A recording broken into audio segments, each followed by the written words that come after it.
আসসালামু আলাইকুম, সবাইকে শুভরাত্রি।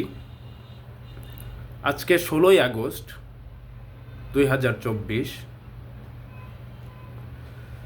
স্বরাষ্ট্র মন্ত্রণালয়ে দায়িত্বপ্রাপ্ত উপদেষ্টা থেকে ব্রিগেডিয়ার জেনারেল অবসরপ্রাপ্ত এম সাখাওয়াত হোসেনকে সরিয়ে দেওয়া হয়েছে। তার জায়গায় নতুন নিয়োগপ্রাপ্ত উপদেষ্টা হচ্ছেন লেফটেন্যান্ট জেনারেল অবসরপ্রাপ্ত জাহাঙ্গীর আলম চৌধুরী।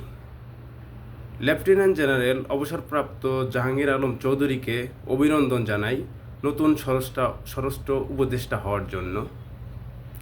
তার সাথে আমাদের অন্তর্বর্তীকালীন সরকারের প্রধান উপদেষ্টা ডক্টর ইউনূসকে ধন্যবাদ জানাই, কারণ তিনি মানুষের এবং সাধারণ মানুষের আকাঙ্ক্ষা বুঝতে পেরেছেন, ছাত্র জনতার আকাঙ্ক্ষা বুঝতে পেরেছেন।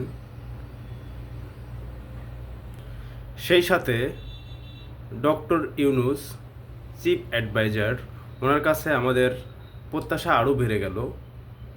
উনি যত দ্রুত সম্ভব বাংলাদেশকে সুস্থ স্বাভাবিক অবস্থায় ফিরিয়ে আনবে এবং দ্রুত একটি গ্রহণযোগ্য প্রতিযোগিতামূলক নির্বাচনের আয়োজন করবে, এই কামনা করে শেষ করছি।